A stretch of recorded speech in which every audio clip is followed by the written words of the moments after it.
الحمد لله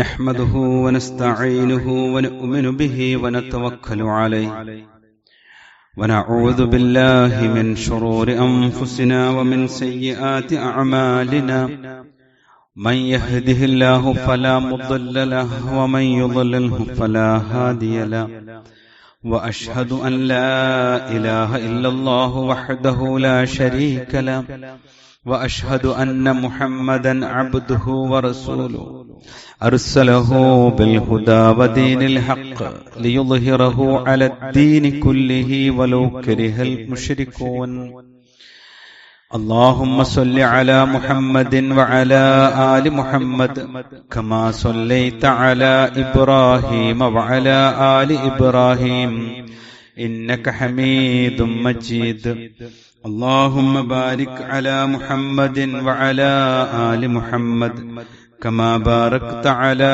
إبراهيم وعلى آل إبراهيم إنك حميد مجيد أما بعد فإن خير الكلام كلام الله وخير الهدي هدي محمد صلى الله عليه وسلم وشر الأمور محدثاتها وكل محدثة بدعة أعوذ بالله من الشيطان الرجيم بسم الله الرحمن الرحيم يا أيها الذين آمنوا اتقوا الله حق تقاته ولا تموتن إلا وأنتم مسلمون وما أنفقتم من نفقة أو نذرتم من نذر فإن الله يعلمه وما للظالمين من أنصار സ്നേഹാദരണീയരായ സത്യവിശ്വാസി വിശ്വാസിനികളെ, അള്ളാഹുവിന്റെ വിധിവിലക്കുകൾ ജീവിതത്തിന്റെ എല്ലാ മേഖലകളിലും കാത്തുസൂക്ഷിക്കണേ എന്ന് സ്വന്തത്തോട് തന്നെയും ഓരോരുത്തരോടും പ്രത്യേകമായി ഓർമ്മപ്പെടുത്തുകയാണ്, വസിയ്യത്ത് ചെയ്യുകയാണ്. പുതിയങ്ങാടി പള്ളി നേർച്ചയ്ക്ക് കൊണ്ടുവന്ന ആന അത് ഇടഞ്ഞ് ഒരാളുടെ മരണത്തിന് കാരണമായിരിക്കുന്നു. അതുകൊണ്ട് തന്നെ കേരളത്തിൽ നേർച്ചകളെക്കുറിച്ചുള്ള ചർച്ച വീണ്ടും സജീവമായിരിക്കുന്നു എന്നർത്ഥം. യഥാർത്ഥത്തിൽ ജാറങ്ങളിൽ നടക്കുന്ന പൂരങ്ങളെ നേർച്ച എന്ന പേരിൽ വിളിക്കുന്നത് ശരിയല്ല. ഈ ഒരു സന്ദർഭത്തിൽ ഇസ്ലാമിലെ നേർച്ച എന്താണ് എന്ന് സത്യവിശ്വാസികളായ നമ്മൾ പഠിക്കേണ്ടതുണ്ട്. അൻ-നദ്ർ എന്നാണ് ഖുർആനിലും ഹദീസിലുമൊക്കെ നേർച്ച എന്ന പദത്തിന് അള്ളാഹു ഉപയോഗിച്ചിട്ടുള്ളത്, പ്രവാചകൻ സല്ലല്ലാഹു അലൈഹി വസല്ലമ പഠിപ്പിച്ചിട്ടുള്ളത്. അതിന് മലയാളത്തിലുള്ള വാക്കിനുള്ള അർത്ഥം വാഗ്ദാനം അല്ലെങ്കിൽ ഭയം, നിർബന്ധം എന്നൊക്കെയാണ്. മതപരമായി നദ്ർ, നേർച്ച എന്ന് പറഞ്ഞാൽ നമ്മുടെ ജീവിതത്തിൽ സുന്നത്തായ ഒരു കർമ്മം, അത് നിർബന്ധമായും താൻ പ്രവർത്തിക്കുമെന്ന് ബുദ്ധിയും വിവേകവുമുള്ള ഒരു മുസ്ലിം അള്ളാഹുവിനു വേണ്ടി സ്വയം പ്രഖ്യാപിക്കുന്നതിനാണ് മതപരമായി നദ്ർ അഥവാ നേർച്ച എന്ന് പറയുന്നത്. ഉദാഹരണം പറഞ്ഞാൽ പെട്ടെന്ന് മനസ്സിലാവും. തിങ്കളാഴ്ച നോമ്പനുഷ്ഠിക്കുക എന്നുള്ളത് സുന്നത്താണ്. എന്നാൽ ഒരാൾ അള്ളാഹുവിന്റെ തൃപ്തി ലഭിക്കുവാൻ വേണ്ടി ഇനി എന്റെ ജീവിതകാലം അത്രയും അല്ലെങ്കിൽ ഇത്ര കാലം ഞാൻ തിങ്കളാഴ്ച നോമ്പ് നോൽക്കുമെന്ന് അള്ളാഹു നിർബന്ധമാക്കിയ ഫർള് പോലെ തന്നെ ഞാനത് നോൽക്കുമെന്ന് ഒഴിവാക്കുകയില്ല എന്നൊരാൾ തീരുമാനിച്ച അതിനാണ് നേർച്ച എന്ന് പറയുന്നത്. ഇപ്പൊ ദാനധർമ്മം, സ്വതക്ക എന്നുള്ളത് പുണ്യമുള്ള കാര്യമാണ്. ഞാൻ ഇന്നൊരു കാര്യത്തിന് നിർബന്ധമായും ഇത്ര അള്ളാഹുവിന്റെ പ്രീതി ആഗ്രഹിച്ചു കൊടുക്കുമെന്നൊരാൾ നിശ്ചയിച്ചാൽ അത് കൊടുക്കുക എന്നുള്ളത് അയാളുടെ മേൽ നിർബന്ധമായി തോന്നും. അത് ഫർള് പോലെ തന്നെയാണ്. ഇതിനാണ് നേർച്ച എന്ന് പറയാം. കാരണം നേർച്ച ഇസ്ലാമിൽ പഠിപ്പിക്കപ്പെട്ടിട്ടുള്ളത് ഒരു ആരാധന കർമ്മമായിട്ടാണ്. വിശുദ്ധ ഖുർആൻ സൂറത്ത് അംബിയയിലെ 6-ാമത്തെ ആയത്തിൽ സത്യവിശ്വാസികളുടെ ഗുണങ്ങളൊക്കെ വിശദീകരിക്കുന്നിടത്ത് പറഞ്ഞത് യൂഫൂന ബിന്നദിരി എന്നാണ്. അവർ നേർച്ചകൾ നിറവേറ്റുന്നവരാണ്. കാരണം വയഖാഫൂന യൗമൻ കാന ശർറുഹു മുസ്തത്വിറ, ആപത്ത് പടർന്നു പിടിക്കുന്ന കഠിനമായ ആപത്തുണ്ടാകുന്ന ഒരു ദിനത്തെ അവർ ഭയപ്പെടുന്നു, പരലോകത്തെ അവർ ഭയപ്പെടുന്നു എന്നാണ്. വിശുദ്ധ ഖുർആൻ സൂറത്ത് ബഖറയിൽ തന്നെ 270-ാമത്തെ വചനത്തിൽ അല്ലാഹു പറഞ്ഞു, വമാ അൻഫഖ്തും മിൻ നഫഖത്തിൻ, നിങ്ങൾ എന്തൊക്കെ ചെലവഴിച്ചാലും, ഔ നദർതും മിൻ നദരിൻ, ഏതൊക്കെ നേർച്ചകൾ നേർന്നാലും, ഫഇന്നല്ലാഹ യഅലമുഹു, തീർച്ചയായും അല്ലാഹു എല്ലാം അറിയുന്നവനാണ്. വമാ ലിദ്ദാലിമീന മിൻ അൻസ്വാർ, അക്രമകാരികൾക്ക് ഒരു സഹായി ഉണ്ടാവുകയില്ല എന്ന് റഹ്മാനായ റബ്ബ് നേർച്ചയെക്കുറിച്ച് നമുക്ക് പഠിപ്പിച്ചു തന്നിട്ടുണ്ട്. സഹോദരങ്ങളെ, അപ്പൊ ഇസ്ലാം നമുക്ക് പരിചയപ്പെടുത്തി തരുന്ന നേർച്ച അത് നമ്മൾ പഠിക്കണം. റസൂലുള്ളാഹി സ്വല്ലല്ലാഹു അലൈഹി വസല്ലമയിൽ നിന്ന് ആയിഷ റളിയല്ലാഹു തആല അൻഹ ഉദ്ധരിക്കുന്ന ഒരു ഹദീസ് ഉണ്ട്. മാ നദറ അൻ യുതി അല്ലാഹ ഫൽയുതിഉഹു വമൻ നദറ അൻ യഅസിയഹു ഫലാ യഅസി. അല്ലാഹുവിനെ അനുസരിക്കുന്ന കാര്യത്തിൽ, അല്ലാഹുവിന്റെ തൃപ്തി കിട്ടുന്ന ഒരു കാര്യത്തിൽ ഒരാൾ നേർച്ച ചെയ്താൽ അത് അയാൾ അനുസരിച്ചു കൊള്ളട്ടെ. ഇനി അള്ളാഹുവിനോട് അനുസരണക്കേട് കാണിക്കാൻ ഒരാൾ നേർച്ച ചെയ്താൽ അത് നിറവേറ്റാതിരിക്കട്ടെ എന്ന് റസൂലുള്ളാഹി സ്വല്ലല്ലാഹു അലൈഹി വസല്ലമ പഠിപ്പിച്ചിട്ടുണ്ട്. നല്ല കാര്യത്തിലും അള്ളാഹുവിനെ അനുസരിക്കുന്ന കാര്യത്തിലും മാത്രമേ ഒരു വിശ്വാസി നേർച്ച നേരാവൂ. അല്ലാത്ത കാര്യത്തിൽ നേർച്ച നേർന്നാൽ തന്നെ, വൈകാരികമായി നേർച്ച നേർന്നാൽ തന്നെ അത് പാലിക്കേണ്ടതില്ല എന്നും ഈ ഹദീസിൽ നിന്ന് നമുക്ക് മനസ്സിലാക്കാം. നേർച്ച അള്ളാഹുവിന് മാത്രമേ പാടുള്ളൂ എന്നാണ് റസൂലുള്ളാഹി സ്വല്ലല്ലാഹു അലൈഹി വസല്ലമ പഠിപ്പിച്ചിട്ടുള്ളത്. അള്ളാഹു അല്ലാത്ത മറ്റു വല്ലവരുടെയും പ്രീതിക്കായി നേർച്ച നേരുകയാണെങ്കിൽ എന്താണ് അതിന്റെ പ്രശ്നം? അത് അവർക്കുള്ള ഇബാദത്താണ്, അള്ളാഹുവിൽ പങ്കുചേർക്കൽ. അതുകൊണ്ടാണ് നേർച്ച അള്ളാഹുവിന് മാത്രമേ പാടുള്ളൂ. അള്ളാഹുവിനുള്ള നേർച്ചയെ അള്ളാഹു സ്വീകരിക്കൂ, അല്ലാത്തത് അള്ളാഹുവിൽ പങ്കുചേർക്കലാണ് ശിർക്ക്. റസൂലുള്ളാഹി സ്വല്ലല്ലാഹു അലൈഹി വസല്ലമ പഠിപ്പിച്ചിട്ടുണ്ട്, ലാ തദർ ഇല്ലാ ഫീമാ യംബഗി ബിഹി വജ്ഹില്ലാ, അള്ളാഹുവിന്റെ പ്രീതി തേടുന്ന കാര്യങ്ങളിലല്ലാതെ നിങ്ങൾ നേർച്ച പാടില്ല എന്നാണ്. വലാ യമീന ഫീ ഖത്തിഅത്തി റഹ്മിൻ. എന്നിട്ട് റസൂൽ അതിനോട് ചേർത്ത് പറഞ്ഞത്, കുടുംബ ബന്ധങ്ങൾ വിച്ഛേദിക്കുന്ന ശബദങ്ങളിൽ ആരെങ്കിലും അങ്ങനെയൊക്കെ ദേഷ്യം വന്ന് പറഞ്ഞാൽ തന്നെ അതിൽ പ്രായശ്ചിത്വമല്ല, അത് കുറ്റം കിട്ടുന്ന കാര്യമാണ്. അപ്പൊ ഈ നേർച്ച എന്നുള്ള ഈ വാക്ക് സഹോദരങ്ങളെ ഇസ്ലാമികമായി പഠിക്കുമ്പോൾ ഇന്ന് നമ്മൾ കാണുന്നതൊന്നുമല്ല നേർച്ച എന്നുള്ളത്.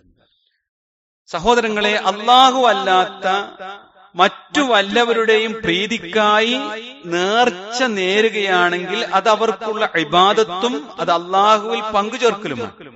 എന്താണ് അള്ളാഹുവിൽ പങ്കുചേർത്താലുള്ള പ്രശ്നം? റഹ്മാനായ റബ്ബ് പറഞ്ഞു, ഷിർക്ക് എന്നുള്ളത് ഏറ്റവും വലിയ അക്രമമാണ്.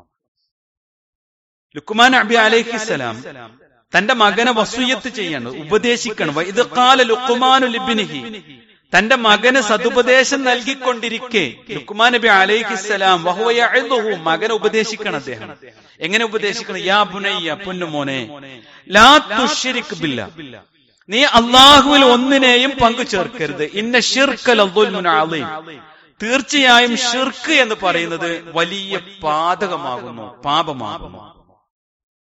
ഈ ഷിർക്ക് ഒരാളുടെ ജീവിതത്തിൽ സംഭവിച്ചാലോ അവന് സ്വർഗം നിഷിദ്ധമായി തീരും. ബാക്കി ഏത് പാപവും പശ്ചാത്തപിച്ചാൽ റഹ്മാനായ റബ്ബ് പുറത്തു കൊടുക്കും. ഷിർക്ക് അവൻ പശ്ചാത്തപിക്കുകയും തിരിച്ചു നടക്കുകയും ഇസ്തിഗ്ഫാർ അള്ളാഹുവിനോട് നിരന്തരം ചോദിക്കുകയും ചെയ്യണം. പിന്നെ ചെയ്യാൻ പാടില്ല. എങ്കിൽ തന്നെ അള്ളാഹു അവന്റെ മഹത്തായ ഫദ്ല് കൊണ്ട് അവൻ അനുഗ്രഹിക്കണം. എല്ലാം അങ്ങനെ തന്നെ. ഇന്നല്ലാഹ, നിശ്ചയമായും അല്ലാഹു ലാ യഗ്ഫിറു അൻ യുശ്റക ബിഹി, ഒരാൾ അല്ലാഹുവിൽ ശിർക്ക് ചെയ്തുകൊണ്ട് ധാരാളം നന്മകളുമായി ചെന്നാലും അല്ലാഹു ഒന്നും സ്വീകരിക്കൂല എന്ന് മാത്രമല്ല, അവന്റെ ഒരു കർമ്മവും പരിഗണിക്കാതെ അവന് നരകം അവന് കൊടുക്കും. സ്വർഗം നിഷിദ്ധമാകും. ഹറമല്ലാഹു അലൈഹിൽ ജന്ന. വിശ്വാസികളെ, വല്ലാത്ത ഗൗരവാട്ടോ. അള്ളാഹ് അതല്ലാത്ത എല്ലാ പാപം പൊറുക്കും. വയഗ്ഫിറു മാ ദൂന ദാലിക ലിമൻ യശാ. അതല്ലാത്തതൊക്കെ റഹ്മാനായ റബ്ബ് അവൻ ഉദ്ദേശിക്കുന്നവർക്ക് പുറത്തു കൊടുക്കും. അതിന് നിബന്ധനയൊന്നുമില്ല. അള്ളാഹ് ഇഷ്ടപ്പെട്ടോ പിന്നെ അമലൊക്കെ നന്നായൊരു മനുഷ്യനാണെങ്കിൽ ചിലപ്പോ കഴിഞ്ഞതൊക്കെ വിട്ട് സ്വർഗത്തേക്ക് പൊയ്ക്കോ എന്ന് പറയും. അള്ളാഹു നമ്മെ അനുഗ്രഹിക്കുമാറാവട്ടെ. വമൻ യുശ്രിക് ബില്ലാഹ്, ആരെങ്കിലും അള്ളാഹുവിൽ പങ്കു ചേർത്താലോ ഫഖദ് ഇഫ്തറാ ഇസ്മൻ അളീമ, ഗുരുതരമായ തെറ്റ്, അള്ളാഹ് പൊറുക്കാത്ത തെറ്റാണ്. അതുകൊണ്ട് ഈ കാര്യം നമ്മൾ പഠിക്കുമ്പോ ഇത് ഷിർക്കായ നേർച്ചകൾ നമ്മുടെ ജീവിതത്തിൽ സംഭവിക്കുന്നുണ്ടോ എന്ന് നമ്മൾ അറിയണം. വിശ്വാസികളെ, മറ്റൊരു കാര്യം, ഏത് തരത്തിലുള്ള നേർച്ചയും യഥാർത്ഥത്തിൽ റസൂലുള്ളാഹി സ്വല്ലല്ലാഹു അലൈഹി വസല്ലമ പ്രോത്സാഹിപ്പിച്ചിട്ടില്ല. അന്ന റസൂലുള്ളാഹി സ്വല്ലല്ലാഹു അലൈഹി വസല്ലം റസൂലുള്ളാഹി പറഞ്ഞു, ലാ തൻദുറു, നിങ്ങൾ നേർച്ച നേരരുത്. കാരണം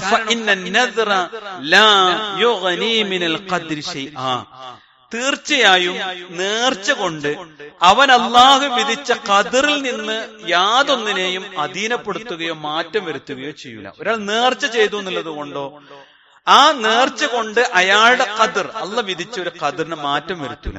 മറിച്ച് വ്യാമോഹിയായ ഇത്തരം മനുഷ്യന്മാർ ഇന്നമാ യുസ്തഖ്റജു ബിഹി മിനൽ ബഖീൽ, റസൂലുള്ളാഹി പറയാം, അതുവഴി ചിലപ്പോ പിശുക്കന്റെ ധനം ഇസ്ലാമിന്റെ മാർഗത്തിലോ മറ്റെന്തെങ്കിലും മാർഗത്തിലേക്കോ പുറത്തേക്ക് വരുന്നല്ലാതെ ഇതുകൊണ്ട് ഗുണമൊന്നുമില്ല. പിന്നെ ഖദർ മാറും അല്ലെ. നമ്മളെ പ്രശ്നം തീരാനാണല്ലോ നേർച്ച നേരുക. ആ നേർച്ച നേരുന്നത് അള്ളാഹ് വിധിച്ചൊരു വിധി ഇവിടെ സംഭവിക്കും. ആ വിധി മാറാനാണ്, എന്റെ ഒരു പ്രശ്നം തീരാനാണ് നേർച്ച. ഇന്ന രോഗം മാറിയാൽ ഞാൻ ഇന്നത് ചെയ്യാം, എന്റെ കച്ചവടം ലാഭകരമായാൽ ഇന്ന സ്ഥലം ഞാൻ പള്ളിക്ക് വഖഫ് ചെയ്യാം, ഇതാണല്ലോ നേർച്ച, നമ്മുടെ നാട്ടിൽ നടക്കുന്ന നേർച്ച. അങ്ങനെ നിങ്ങൾ ചെയ്യരുത്. കാരണം അത് നിങ്ങളുടെ വിധിയെ മാറ്റുന്ന ഒരു ഇബാദത്തേ അല്ല. പിന്നെന്താ പ്രശ്നം? എന്നാൽ അല്ലാഹു സുബ്ഹാനഹു വ തആല പ്രവാചകനിലൂടെ നമ്മുടെ ജീവിതത്തിൽ റഹ്മാനായ റബ്ബ് വിധിച്ച വിധിയെ നമ്മുടെ ഒരു കാര്യം കൊണ്ട് മാറ്റാൻ തീരുമാനിച്ചിട്ടുണ്ട് എന്നാണ് റസൂലുള്ളാഹി പറഞ്ഞു. യുറദ്ദുൽ ഖളാ, ഒരു മനുഷ്യൻ അല്ലാഹു വിധിച്ച ഒരു കാര്യം അല്ലാഹു മാറ്റും. ഇല്ല ദുആ, അവന്റെ പ്രാർത്ഥന കൊണ്ടല്ലാതെ. പടച്ചോനെ എനിക്ക് മാറാരോഗങ്ങൾ വരരുതേ എന്ന് മനമുരുകി പ്രാർത്ഥിച്ച ഒരു വിശ്വാസിക്ക് ചിലപ്പോ റഹ്മാനായ റബ്ബന്തിയും അവന്റെ ആ പ്രാർത്ഥന സ്വീകരിച്ച് ചിലപ്പോ ആ വിധിയെ മാറ്റും എന്നാണ് ഇതിനർത്ഥം. അപ്പൊ പ്രാർത്ഥന കൊണ്ട് മാത്രമേ പ്രവാചകൻ സല്ലല്ലാഹു അലൈഹി വസല്ലമയുടെ അധ്യാപനങ്ങളിൽ നമുക്ക് കാണാൻ കഴിയും അവന്റെ വിധിയെ മാറ്റാൻ പറ്റൂ. എന്നാൽ നേർച്ച നേർന്നത് കൊണ്ടോ ഞാൻ ഇന്ന ഈ ഇതാണ് മാറിക്കിട്ടിയ പ്രശ്നം അത് ചെയ്യാ ഇത് ചെയ്യാ അതുകൊണ്ടൊന്നും വിധി മാറൂല. മറിച്ച് എന്താ പറഞ്ഞത്? ക്ഷമയോടുകൂടി ചികിത്സിക്കുക, ക്ഷമയോടുകൂടി അധ്വാനിക്കുക, അങ്ങനെ ഇബാദത്തിൽ മുഴുക, എന്നിട്ട് പ്രാർത്ഥിക്കാൻ അള്ളാഹു മാറ്റും. അള്ളാഹു നമ്മെ അനുഗ്രഹിക്കുമാറാവട്ടെ. പ്രവാചകൻ സല്ലല്ലാഹു അലൈഹി വസല്ലമ നേർച്ചകൾ നിരോധിച്ച ഹദീസുകൾ നമുക്ക് കാണുവാൻ പറ്റും. ഇബ്നു ഉമർ റളിയല്ലാഹു അൻഹു പറയാം, അൻ നബി സല്ലല്ലാഹു അലൈഹി വസല്ലം ഇന്നഹു നഹ അനിൻ നദർ, പ്രവാചകൻ സല്ലല്ലാഹു അലൈഹി വസല്ലമ നദർ ഞങ്ങൾക്ക് വിരോധിച്ചിട്ടുണ്ടായിരുന്നു. ഇന്നഹു ലാ യഅതി ബിഖൈരിൻ, കാരണം അത് യാതൊരു നന്മയും നേടിത്തരികയില്ല. അത് ചിലപ്പോ അത് വഴി പിശുക്കന്റെ ധനം പുറത്തെടുക്കുമെന്ന് മാത്രം. ഇത് റസൂലുള്ളാഹി സ്വല്ലല്ലാഹു അലൈഹി വസല്ലമ നദറുമായി നേർച്ചയുമായി ബന്ധപ്പെട്ട് പറഞ്ഞ കാര്യം. യഥാർത്ഥത്തിൽ നേർച്ച ചെയ്താൽ ഒരാൾ എന്താണ് ചെയ്യേണ്ടത്? നേർച്ച ഇസ്ലാമിൽ ഇബാദത്തിന്റെ ഭാഗമാണ്, പ്രോത്സാഹിപ്പിക്കപ്പെട്ടിട്ടില്ല എന്ന് ഹദീസുകളിൽ കാണുവാൻ പറ്റും. എന്നാൽ നേർച്ച രണ്ട് തരത്തിലുണ്ട്. ഒന്ന് ഞാൻ നേരത്തെ പറഞ്ഞ പോലെ വ്യവസ്ഥ ചെയ്തുള്ള നേർച്ച, വ്യവസ്ഥ വെച്ചുകൊണ്ടുള്ള നേർച്ച, ഞാൻ ഇന്നത് ചെയ്യാം, ഇന്ന കാര്യം നടന്നാൽ ഇന്നത് ചെയ്യാം. മറ്റൊന്ന് വ്യവസ്ഥ ഒന്നുമില്ല, എന്നാലും മനസ്സിൽ ഇന്നത് ചെയ്യാം എന്ന് തീരുമാനിക്കാം. ഇത് രണ്ടും പണ്ഡിതന്മാർ പറഞ്ഞത് കറാഹത്താണ്, വെറുക്കപ്പെട്ട കാര്യം, അത് ചെയ്യേണ്ടതില്ല. ചില പണ്ഡിതന്മാർ പറഞ്ഞു ഹറാമാണ് എന്നാണ്. അപ്പൊ വ്യവസ്ഥ വെച്ചുകൊണ്ട് ഒരു നേർച്ച, ഞാൻ ഇന്ന് ഇന്നത് ചെയ്യാം, ഇന്ന കാര്യം ചെയ്യാം എന്ന് പറഞ്ഞുകൊണ്ടുള്ള നേർച്ച ഇല്ല. എന്നാൽ അനുവദനീയമായ നേർച്ചയുണ്ട്. അതേതാണ് നേർച്ച? ഒരാള് അള്ളാഹുവിന്റെ തൃപ്തി ആഗ്രഹിച്ചു, തന്റെ ജീവിതത്തിലെ പാപങ്ങളൊക്കെ പുറത്തു കിട്ടണം, അള്ളാഹുവിന്റെ തിരുദർശനം എനിക്ക് ലഭിക്കണം, റഹ്മാനായ റബ്ബിന്റെ അനുഗ്രഹം എനിക്ക് കിട്ടണം എന്ന് ഒരാള് വിചാരിച്ച് സ്വയം ചില കാര്യങ്ങൾ നിർബന്ധമാക്കി. ഞാൻ നേരത്തെ പറഞ്ഞതുപോലെ തിങ്കളാഴ്ച നോമ്പ്, ദാനധർമ്മം, ഇഅ്തികാഫ്, ഇങ്ങനെയുള്ള കാര്യങ്ങളൊക്കെ ഒരാൾ നിർബന്ധമാക്കി. ഇങ്ങനെ അള്ളാന്റെ വജ്ഹ് ഉദ്ദേശിച്ചുകൊണ്ട് ഒരാൾ സ്വയം നിർബന്ധമാക്കുന്ന കാര്യങ്ങൾ അള്ളാഹു അനുവദിച്ചതാണെങ്കിൽ അത് അയാൾ അങ്ങനെ തീരുമാനിച്ചാൽ നിർബന്ധമായി, ഫറലായി. ഞാൻ പറയാൻ ശ്രദ്ധിച്ചു കേൾക്കണം കേട്ടോ സഹോദരങ്ങളെ, ജീവിതത്തിൽ അബദ്ധം പറ്റാതിരിക്കാൻ. റസൂലുള്ളാഹി സ്വല്ലല്ലാഹു അലൈഹി വസല്ലമയുടെ കാലത്ത് ഉമർ ഇബ്നു ഖത്താബ് റളിയല്ലാഹു അൻഹു വന്നു. അദ്ദേഹം ഇസ്ലാം മതം സ്വീകരിക്കുന്നതിന് മുൻപ് റഹ്മാനായ റബ്ബിന്റെ തൃപ്തി കിട്ടാൻ വേണ്ടി അദ്ദേഹം ഒരു നേർച്ച നേർന്നു. എന്താ നേർച്ച എന്നറിയോ? അദ്ദേഹം പറഞ്ഞു, അദ്ദേഹം പറഞ്ഞു, കുൻതു നദർതു ഫിൽ ജാഹിലിയ, റസൂലേ ഞാൻ ഇസ്ലാം ആകുന്നതിന് മുമ്പ് ഒരു നേർച്ച ഉണ്ടായിരുന്നു. എന്താണ്? അൻ അഅ്തഖിഫ ലൈലത്തൻ ഫിൽ മസ്ജിദിൽ ഹറാം, ഒരു രാത്രി മസ്ജിദുൽ ഹറാമിൽ ഞാൻ ഇഅ്തികാഫ് ഇരിക്കാം എന്ന് ഞാൻ നേർച്ച നേർന്നിട്ടുണ്ടായിരുന്നു. ഇനി അത് ഞാൻ പൂർത്തിയാക്കണോ? റസൂലുള്ളാഹി പറഞ്ഞു, ഫഔഫി ബിനദ്രിക്, നീ നിന്റെ നേർച്ച പൂർത്തിയാക്കണം. അള്ളാഹുവിന്റെ തൃപ്തി ആഗ്രഹിച്ചുകൊണ്ട് ചെയ്ത ഈ നേർച്ച നീ പൂർത്തിയാക്കണം. മറ്റൊന്ന് കേൾക്കൂ സഹോദരങ്ങളെ, സഅദ് ബിൻ ഉബാദ റളിയല്ലാഹു അൻഹുവിന്റെ ഉമ്മ ഇതുപോലൊരു നന്മ നേർച്ച നേർന്നു. പക്ഷെ അത് പൂർത്തിയാക്കാൻ അവർക്ക് കഴിഞ്ഞില്ല. അതിനു മുമ്പ് അവർ മരണപ്പെട്ടു. സഅദ് ബിൻ ഉബാദ റളിയല്ലാഹു അൻഹു പ്രവാചക സവിധത്തിൽ വന്നു പറഞ്ഞു, റസൂലേ ഇങ്ങനെ ഒരു നന്മയെ കുറിച്ച് അള്ളാന്റെ തൃപ്തി ആഗ്രഹിച്ചുകൊണ്ട് എന്റെ ഉമ്മ നേർച്ച നേർന്നു, പക്ഷെ അത് പൂർത്തിയാക്കാൻ പറ്റിയില്ല. ഞാൻ എന്താണ് അതിന് പ്രതിക്രിയ ചെയ്യേണ്ടത്? ഉടനെ റസൂലുള്ളാഹി പറഞ്ഞു, താങ്കൾ അത് പൂർത്തിയാക്കുക. വിശ്വാസികളെ, ഇതാണ് നേർച്ച. മറ്റൊരു സംഭവം നോക്കൂ, തനിക്ക് കഴിയാത്തൊരു കാര്യം നേർച്ച നേരാൻ പാടില്ല എന്ന് മാത്രമല്ല, ഒരാൾ അങ്ങനെ ചെയ്താൽ തന്നെ അതിൽ പിന്മാറണം എന്ന്. റസൂലുള്ളാഹി സ്വല്ലല്ലാഹു അലൈഹി വസല്ലം ഒരു ദിവസം മിമ്പറിൽ കയറി ഖുതുബ നടത്തുക. യഖ്തുബു ഇദാ ഹുവ ബിറജുലിൻ ഖായിം. അപ്പൊ നോക്കുമ്പോ പള്ളി കയറാതെ ഒരുത്തങ്ങനെ പുറത്തിങ്ങനെ വെയിലും കൊണ്ട് നിൽക്കുന്നുണ്ട്. അപ്പൊ ചോദിച്ചു, ഫസഅല അൻഹു, അദ്ദേഹത്തെ കുറിച്ച് ചോദിച്ചു. അപ്പോ ആളുകളെ പറഞ്ഞു, അദ്ദേഹം അബൂ ഇസ്രായേൽ, അബൂ ഇസ്രായേലാണ് റസൂലയാ നിൽക്കുന്നത്. എന്താണ് അദ്ദേഹത്തിന്റെ പ്രശ്നം? നദറ, അദ്ദേഹം നേർച്ച നേർന്നിട്ടുണ്ട്. അൻ യഖൂമ വലാ യഖഉദ വലാ യസ്തളില്ല വലാ യതകല്ലമ വയസൂമ. അയാൾ നേർച്ച നേർന്നെന്താണ്? ഇരിക്കൂല, തണലിലേക്ക് മാറി നിൽക്കൂല, ഒരാളോടും സംസാരിക്കൂല, ഇന്ന് നോമ്പ് നോൽക്കുകയും ചെയ്യും. 4 കാര്യങ്ങൾ അദ്ദേഹം നേർച്ച നേർന്നിട്ടുണ്ട് എന്ന്. ഉടനെ റസൂലുള്ളാഹി സ്വല്ലല്ലാഹു അലൈഹി വസല്ലം പറഞ്ഞു, അവനോട് കൽപ്പിക്കുക, ഫൽയതകല്ലം, അവൻ സംസാരിക്കട്ടെ, വൽ യസ്തദിൽ, അവൻ തണലിലേക്ക് മാറി നിൽക്കട്ടെ, വൽ യഖഉദ്, അവൻ ഇരിക്കുകയും ചെയ്യട്ടെ, വൽ യത്തിമ സൗമ, അവനെ നോമ്പ് പൂർത്തിയാക്കുകയും ചെയ്യട്ടെ. അവിടെ അള്ളാന്റെ ഇഷ്ടം കിട്ടുന്ന ഈ നന്മയെ റസൂൽ പ്രോത്സാഹിപ്പിക്കുകയും ഒരാൾക്ക് ശാരീരികമായി പ്രയാസമുണ്ടാക്കുന്ന അനുവദിക്കപ്പെടാത്ത മുഴുവൻ ഉപേക്ഷിക്കാൻ റസൂലുള്ളാഹി സ്വല്ലല്ലാഹു അലൈഹി വസല്ലം പഠിപ്പിക്കുകയും ചെയ്തിട്ടുണ്ട്. അതുകൊണ്ട് വിശ്വാസികളെ, നേർച്ച എന്ന് പറയുന്നത് ജീവിതത്തിൽ റഹ്മാനായ റബ്ബിന്റെ തൃപ്തി ലഭിക്കുവാൻ വേണ്ടി നാം നടത്തുന്ന, നമുക്ക് ഐച്ഛികമായ സുന്നത്തായ ഒരു കാര്യം, അനുവദിക്കപ്പെട്ട ഒരു കാര്യം ഞാൻ ചെയ്യുമെന്ന തീരുമാനം അള്ളാഹുവിന് വെച്ച് എടുക്കലാണ്. അത് എടുക്കുന്നതോടുകൂടി അത് അവന് ഫറലായി തീർന്നു. ഒരു കാര്യം കൂടി അതിൽ പഠിക്കണം വിശ്വാസികളെ. ഇങ്ങനെ ഒരാൾ നേർച്ച നേർന്നു, അത് അയാൾ പൂർത്തിയാക്കൽ ഫറലാണ്. അത് അയാൾ ചെയ്തിട്ടില്ലെങ്കിൽ അയാൾ അതിന് പ്രായശ്ചിത്തം ചെയ്യണം, അതിന് പ്രതിക്രിയ ചെയ്യണം. കാരണം ഇബാദത്താണ്. റസൂലുള്ളാഹി സ്വല്ലല്ലാഹു അലൈഹി വസല്ലമ പഠിപ്പിച്ചിട്ടുണ്ട്. സൂറത്ത് മാഇദയിലെ 89-ാമത്തെ ആയത്തിൽ സവിസ്തരം പറയുകയും ചെയ്തിട്ടുണ്ട്. റസൂലുള്ളാഹി പറഞ്ഞു, കഫാറത്തു അന്നദർ, നിങ്ങൾ നേർച്ച നേർന്നിട്ടുണ്ടെങ്കിൽ അതിനെ പ്രതിക്രിയ ചെയ്യണം. അത് ചെയ്തിട്ടില്ലെങ്കിൽ, പൂർത്തിയാക്കിയിട്ടില്ലെങ്കിൽ അതിന് പരിഹാരം ചെയ്യണം. സൂറത്ത് മാഇദയിലെ 89-ാമത്തെ ആയത്തിൽ എന്താണ് പരിഹാരം എന്ന് പറഞ്ഞിട്ടുണ്ട്? 3 പരിഹാരം പറഞ്ഞു. 1, അയാൾ നേർച്ച പൂർത്തിയാക്കിയിട്ടില്ലെങ്കിൽ 10 പേർക്ക് ഭക്ഷണം കൊടുക്കണം. 2, 10 പേർക്ക് വസ്ത്രം നൽകണം. 3, ഒരു അടിമയെ മോചിപ്പിക്കണം. ഇത് 3 എണ്ണാണ് ആ ആയത്തിൽ പറഞ്ഞത്. ഇനി അത് 3ഉം അയാൾക്ക് സാധ്യമല്ലെങ്കിൽ, നെദർ ചെയ്ത ഒരാൾ അത് പൂർത്തിയാക്കിയില്ലെങ്കിൽ 3 ദിവസം തുടർച്ചയായി നോമ്പ് അനുഷ്ഠിക്കണം. ഇത്രമാത്രം ഗൗരവമുള്ള ഒരു വിഷയമാണ്. അത് നമ്മുടെ ജീവിതത്തിൽ പഠിക്കുകയും പാലിക്കുകയും നമ്മൾ ചെയ്യണം. പലപ്പോഴും പല ഘട്ടങ്ങൾ വരുമ്പോ നമ്മൾ ശാപവാക്കുകൾ പറയാറുണ്ട്, അത് ഹറാമായ കാര്യം.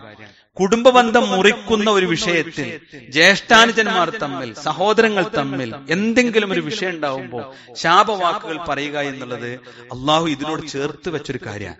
നദർ എന്ന ഇബാദത്തിനോട് ചേർത്താണ് അക്കാര്യം പറഞ്ഞിട്ടുള്ളത്. അതുകൊണ്ട് വിശ്വാസികളെ, നമ്മൾ എന്തെങ്കിലും ഒരു പ്രശ്നം ഉണ്ടാവുമ്പോൾ രണ്ട് നിലക്കാണ് പ്രതികരിക്കുക. ഒന്ന്, ശാപവാക്കുകൾ പറയാണ്, അത് ഹറാമായ കാര്യമാണ്, വലിയ പാപമാണ്. അതേപോലെ സങ്കടവും പ്രയാസങ്ങളും വരുമ്പോ നമ്മൾ നേർച്ച നേരാണ് പതിവ്. അത് ഇന്നത് ചെയ്യാം, ഇന്നൊരു സബബ് വെച്ച്, കാരണം വെച്ചുകൊണ്ട് നമ്മൾ പറയാറുണ്ട്. അതും പാടില്ലാത്തതാണ്. മറിച്ച് റഹ്മാനായ റബ്ബ് എന്നെ അനുഗ്രഹിക്കണം, എനിക്ക് ഫള് ലഭിക്കണം, എന്റെ ജീവിതത്തിൽ അള്ളാഹുവിന്റെ നിഅമത്തുകൾ ഉണ്ടാവണം ആഗ്രഹിച്ചുകൊണ്ട് ഒരാൾ സുന്നത്തായ ഒരു കാര്യം ഞാൻ നിർവഹിക്കാം എന്ന് തീരുമാനിച്ചാൽ അത് ഇസ്ലാമിൽ അനുവദിക്കപ്പെട്ടതാണ്, അനുവദനീയമാണ്. അത് എന്തുകൊണ്ട് പ്രവാചകൻ വേണ്ടെന്ന് പറഞ്ഞു എന്ന് ചോദിച്ചാൽ, ചില കാര്യങ്ങൾ അങ്ങനെയാണ്. നമുക്കിപ്പോ നല്ല താക്കത്തുണ്ടാവും, കുറച്ച് കഴിഞ്ഞാൽ ആ താക്കത്താൻ പോകും. അല്ലെ, എല്ലാ തിങ്കളാഴ്ച നോമ്പ് എടുക്കാൻ ഞാൻ മരിക്കോളം തീരുമാനിച്ചാൽ ആ സാധുവിന് രോഗം വന്നാൽ ചിലപ്പോൾ സാധിച്ചോളന്നില്ല. അല്ലെ, നമ്മുടെ സമ്പത്ത് മുഴുവൻ കൊടുക്കുക, അല്ലെ ഇത്ര സംഖ്യ ഞാൻ എന്നും കൊടുത്തോളാൻ തീരുമാനിച്ചാൽ 6 മാസം കഴിഞ്ഞ്, ഒരു കൊല്ലം കഴിഞ്ഞാൽ ചിലപ്പോ ആ പണം ഇല്ലാതെ നമ്മൾ കടക്കാരനായേക്കാം. സഹോദരങ്ങളെ, അപ്പോ നമ്മളെ കൊണ്ട് കഴിയുന്ന ചില കാര്യങ്ങളെ കുറിച്ച് മാത്രമേ ഇസ്ലാം സംസാരിച്ചിട്ടുള്ളൂ. അതുകൊണ്ട് നേർച്ച എന്നുള്ളത് വളരെ കൃത്യമായി മനസ്സിലാക്കുകയും അള്ളാഹുവിന്റെ തൃപ്തികൾ ലഭിക്കുന്ന നേർച്ചകൾ മാത്രം ജീവിതത്തിൽ ഉണ്ടാവുകയും ചെയ്ത നേർച്ചകൾ പൂർത്തിയാക്കാനുള്ള കൃത്യമായ ഇടപെടലും പ്രാർത്ഥനയും നമുക്കുണ്ടാവണം. നാം അറിയുക, നമ്മുടെ വിധിയെ അല്ലാഹു സുബ്ഹാനഹു വ തആല ജനിക്കുന്നതിന് മുൻപേ നാം ആരെന്നും നമ്മൾ എവിടെ എത്തുമെന്നും അള്ളാഹു തീരുമാനിച്ചിട്ടുണ്ട്. അത് റഹ്മാനായ റബ്ബിന്റെ അറിവിന്റെ വിശാലതയാണ്. അത് ആ വിധി മാറ്റിമറിക്കാൻ അള്ളാഹു നമുക്ക് നൽകിയിട്ടുള്ള ഒരു വജ്രായുധമാണ് പ്രാർത്ഥന. മനസ്സുരുകി പ്രാർത്ഥിച്ചു നോക്ക്, തൗഹീദുള്ളവനായി പ്രാർത്ഥിച്ചു നോക്ക്. അള്ളാഹു പരിഹരിക്കാത്തൊരു വിഷയം ഇല്ല. നാം അത്ഭുതപ്പെടുമാറ് അവൻ നമ്മെ അനുഗ്രഹിക്കുക തന്നെ ചെയ്യും. അത്തരം മുത്തഖീങ്ങളിൽ അള്ളാഹു നമ്മെ ഉൾപ്പെടുത്തുമാറാവട്ടെ.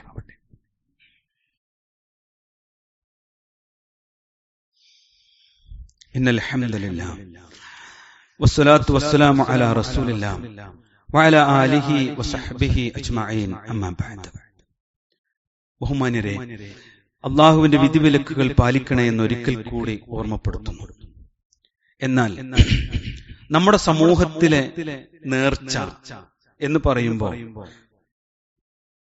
ഓർമ്മ വരിക ജാറങ്ങളും ഉറൂസുകളും മാത്രമാണ്. അവിടെ നടക്കുന്നത് മുഴുവൻ ശിർക്കാകുന്നു. അതിൽ നിന്ന് വിട്ടുനിൽക്കൽ, അതിനെ സമൂഹത്തെ ബോധവൽക്കരിക്കൽ നിർബന്ധമായ കാര്യമാകുന്നു. എന്താണ് കാരണം?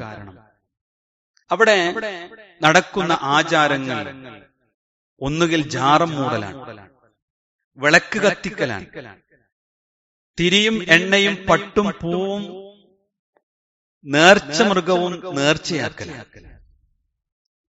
എന്താണ് അതുകൊണ്ട് ഉദ്ദേശിക്കുന്നത്? നേർച്ചയിലൂടെ ചില നന്മകൾ പ്രതീക്ഷിക്കുന്നുണ്ട്. അവിടെ മറമാടപ്പെട്ട ഷെയ്ഖിന്റെ സാമീപ്യമോ അദ്ദേഹത്തിന്റെ ഒരു സംരക്ഷണമോ അതിലൂടെ പ്രതീക്ഷിക്കുന്നുണ്ട്. ഇത് അഭൗതികമായ ഒരു തേട്ടമാണ്, പ്രാർത്ഥനയാണ്. അഭൗതികമായ പ്രാർത്ഥന നമ്മെ സഹായിക്കുവാനുള്ള കഴിവ് റഹ്മാനായ റബ്ബിന് മാത്രമാണ് ഉള്ളത്. അതുകൊണ്ടാണ് ഇത്തരം കാര്യങ്ങൾ ശിർക്കാണ് എന്ന് പറയുന്നത്. അല്ലെങ്കിൽ നാം ചാറത്തിലോ അല്ലെങ്കിൽ അടുത്തുള്ളത് കേൾക്കെന്താ, മൊയ്ഹിദ്ദീൻ ശേഖിനുള്ള കോഴി ദാനം ചെയ്യലാണ്, അത് നേർച്ച നേരലാണ്. ഉള്ളാൾ തങ്ങൾക്കുള്ള ആട് നേർച്ച ചെയ്യലാണ്. എന്താ അതിലൂടെ പ്രതീക്ഷിക്കുന്നത്? മൊഹീദ്ദീൻ ശേഖിന്റെ അതുപോലെ ഉള്ളാൾ തങ്ങളുടെ സംരക്ഷണം എനിക്ക് ലഭിക്കുമെന്നാണ്. യഥാർത്ഥത്തിൽ റഹ്മാനായ റബ്ബിനല്ലാതെ നമ്മെ സംരക്ഷിക്കാനോ നമ്മുടെ പ്രാർത്ഥന കേൾക്കാനോ നമ്മുടെ പ്രതിസന്ധികൾ തീർക്കാനോ സാധ്യമല്ല. വിശ്വാസികളെ, 5 നേരം നിർബന്ധമായി പറയുന്ന ആയത്തിന് വിരുദ്ധമാണ് ഈ വിശ്വാസം. ഇയ്യാക നഅ്ബുദു വ ഇയ്യാക നസ്തഈൻ. നിന്നെ മാത്രം ഞങ്ങൾ ആരാധിക്കുന്നു, നിന്നോട് മാത്രം ഞങ്ങൾ സഹായം തേടുന്നു. ഇന്ന് നമ്മുടെ നാട്ടിൽ കാണുന്ന ഇത്തരം ഉറൂസുകളോ ജാറപൂജകളോ നിലവിളക്കുകളോ ജാറം മൂടലോ റസൂലുള്ളാഹി സ്വല്ലല്ലാഹു അലൈഹി വസല്ലമയോ സഹാബത്തോ പഠിപ്പിച്ചിട്ടില്ല. നബി മരിക്കുന്നതിന് മുമ്പ് സഹാബത്ത് മരിച്ചിട്ടുണ്ട്. അവർ ശ്രേഷ്ഠരായിരുന്നു. അതുകൊണ്ട് അവരുടെ ഖബറിൽ പോകാമെന്ന് റസൂലുള്ള പറഞ്ഞിട്ടില്ല. പ്രവാചകൻ മരിച്ചതിന് ശേഷം സഹാബത്ത് ജീവിച്ചിരുന്നിട്ടുണ്ട്, അവർ പഠിപ്പിച്ചിട്ടില്ല. എന്നാൽ ഈ ചിന്തകളും ഈ ആചാരങ്ങളും ഈ അനുഷ്ഠാനങ്ങളും ഒക്കെ മക്കയിലെ മുശ്രിക്കുകൾ ചെയ്തിരുന്നു. അവർ ഇബ്രാഹിം നബി അലൈഹിസ്സലാമയെയും ഇസ്മായിൽ നബി അലൈഹിസ്സലാമയെയും മരിച്ചുപോയ മഹത്തുക്കളെയും ഒക്കെ ആദരിക്കുകയും ബഹുമാനിക്കുകയും പ്രാർത്ഥിക്കുകയും നേർച്ച നടത്തുകയും ഉറൂസ് നടത്തുകയും അവർ ഒന്നിച്ച് ചിലപ്പോഴൊക്കെ നഗ്നരായി മദ്യപാനികളായി ആണും പെണ്ണും ഇടകലർന്നുകൊണ്ട് ഉണ്ടാവുകയും ചെയ്തിരുന്നു. ഇതിനെയാണ് പ്രവാചകൻ എതിർത്തത്. അത് നമ്മുടെ സമൂഹത്തിലുണ്ടായാൽ അത് ഇസ്ലാമീകരിക്കപ്പെടുകയില്ല, അത് ഇസ്ലാമിന്റെ ഭാഗമാവുകയില്ല. അള്ളാന്റെ റസൂൽ പറഞ്ഞിട്ടുണ്ട്, എന്റെ ഉമ്മത്ത് എന്നും ഇങ്ങനെ ഞാൻ പഠിപ്പിച്ചതുപോലെ ആയിരിക്കുമെന്ന് റസൂൽ പറഞ്ഞിട്ടില്ല. മറിച്ച് മുൻകഴിഞ്ഞു പോയ സമൂഹത്തിന്റെ എല്ലാ ചപ്പു ചവറുകളും അവർ ഏറ്റെടുക്കുമെന്നാണ് റസൂൽ പറഞ്ഞത്. ഏതുവരെ ഉടുമ്പൊരു മാളത്തിലേക്ക് അവർ തെളിച്ചു കൊണ്ടുപോയാൽ അതിന്റെ കൂടെ പോകുമെന്നാണ്. അത്രമാത്രം ദുർബലമായ വിശ്വാസത്തിലേക്ക് അവർ എത്തിച്ചേരുമെന്നാണ് അല്ലാഹുവിന്റെ റസൂല് പ്രവചിച്ച് സംഭവിക്കില്ലേ സഹോദരങ്ങളെ? ക്രിസ്ത്യാനികൾ 71, ജൂതന്മാർ 71, ക്രിസ്ത്യാനികൾ 72 കക്ഷികളായി എന്ന് പറഞ്ഞ് പ്രവാചകൻ നിർത്തിയില്ല. എന്റെ ഉമ്മത്ത് 73 കാരണം പിശാച് അത്ര ശക്തവാനാണ്. അതുകൊണ്ട് നമ്മുടെ ജീവിതത്തിൽ പ്രവാചകൻ ചെയ്തതിലേക്ക് തിരിച്ചു നടക്കാൻ നമ്മൾ തയ്യാറാകണം. അത് മാത്രമല്ല സഹോദരങ്ങളെ, നേർച്ചയുടെ പേരിൽ നടക്കുന്ന ഇത്തരം പേക്കൂത്തുകൾ സമൂഹത്തിൽ ഉണ്ടാക്കുന്ന പ്രശ്നങ്ങൾ ചെറുതല്ല. ഒരു മനുഷ്യന്റെ മരണത്തെക്കുറിച്ച് മാത്രമല്ലല്ലോ ചിന്തിക്കേണ്ടത്. അവിടെ ഉണ്ടാകുന്ന എല്ലാ പ്രതിസന്ധികളും ഈ ഒരു സമൂഹത്തെ മൊത്തം ബാധിക്കുന്നു എന്നാണ്. പുതിയങ്ങാടി നേർച്ച മാത്രമല്ല, അതിനു മുമ്പും ആളുകൾ മരിച്ചിട്ടുണ്ട്. ഈ അന്യ സമൂഹത്തിന്റെ ആചാരങ്ങളും അനുഷ്ഠാനങ്ങളും കടമെടുക്കുന്നത് യഥാർത്ഥത്തിൽ ഇസ്ലാമിൽ വിശ്വാസമില്ലാത്തത് കൊണ്ട് മാത്രം. നമ്മൾ പോരാത്തോലാണെന്നുള്ള ചിന്തയാണ് അല്ലെ? ഇസ്ലാം സമ്പൂർണമല്ലേ? എന്തേ ഈ സമുദായം തിരിച്ചറിയാത്തത്? വിദ്യാഭ്യാസമുള്ള, നല്ല സാമ്പത്തിക സൗകര്യങ്ങളുള്ള, എല്ലാ അർത്ഥത്തിലും ഉയർന്നു നിൽക്കേണ്ട ഈ മുഅ്മിനീങ്ങൾ, മുസ്ലിമീങ്ങൾ എന്തേ ഇങ്ങനെ ആയി എന്ന് നമ്മൾ അറിയണം. മാത്രമല്ല സഹോദരങ്ങളെ, തഖ്വയുടെ കൂടെയല്ല ഈ മനുഷ്യരുണ്ടാകുക. യഥാർത്ഥത്തിൽ തഖ്വ ഇല്ലാതാകുന്ന ഒരു സാഹചര്യമാണ് ഇത്തരം കേന്ദ്രങ്ങളിലുണ്ട്. ആഘോഷം മാത്രം, ലഹരി അല്ലെ, സംഗീതം, ആൺപെൺ കൂടിക്കലർ, ആർക്ക് മാത്രം മെച്ചം? അവിടെ കൂടി കച്ചവടക്കാർക്ക് മാത്രം മെച്ചം. വേറെ എന്താണ് ഇതുകൊണ്ട് ഈ സമൂഹത്തിനും സമുദായത്തിനും ഇസ്ലാമിനുള്ള മെച്ചം? അതുകൊണ്ട് നമ്മളൊന്ന് തിരിച്ചറിയാം, ജീവിതത്തിൽ നേർച്ചൊന്ന് പഠിക്കാം, എന്നിട്ട് മനമൊരുക്കി റഹ്മാനായ റബ്ബിനോട് പ്രാർത്ഥിക്കുക. പടച്ചോനെ, ഈ ഉമ്മത്തിന് നേർമാർഗം കാണിച്ചു കൊടുക്കണേ എന്ന് പ്രാർത്ഥിക്കുക.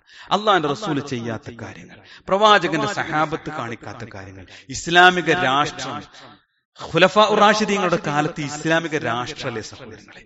എന്തെല്ലാം നിയമങ്ങൾ ഇസ്ലാമികമായി ഉണ്ടാക്കാമായിരുന്നു. അവിടെ എവിടെയെങ്കിലും ഒരു പള്ളിയും ജാറും അനുബന്ധമായ നിയമങ്ങളും പഠിപ്പിച്ച് ഖലീഫമാരും നടത്തി? ഇല്ലല്ലോ. പിന്നെ എവിടുന്ന് അത് വന്നത്? ജൂതന്മാരെടുത്തുന്ന സഹോദരങ്ങളെ, കഴിഞ്ഞു പോയ സമുദായത്തിൽ നിന്നാണ്. അവരെ അള്ളാഹു പറഞ്ഞു, ഗൈറിൽ മഗ്ദൂബി അലൈഹിം വലദ്ദാലിൻ, അള്ളാഹുവേ നീ കോപിക്കപ്പെട്ടവരുടെ, നിന്റെ വെറുപ്പിന് വിധേയമായവരുടെ കൂട്ടത്തിൽ ഞങ്ങൾ ഉൾപ്പെടുത്തല്ലേ നാഥാ. ഗൈറിൽ മഗ്ദൂബി അലൈഹിം വലദ്ദാലിൻ, വഴി പിഴച്ചു പോയിട്ടുണ്ട് അവരെ കൂട്ടത്തിലാക്കല്ലേ എന്ന് പറഞ്ഞു ഓതി ഓതി തഴമ്പ് വന്നിട്ടും ആ മാർഗം തന്നെ സ്വീകരിക്കാൻ ദുർബലമായി പോയ വിശ്വാസത്തെ നമ്മൾ തിരിച്ചറിയണം.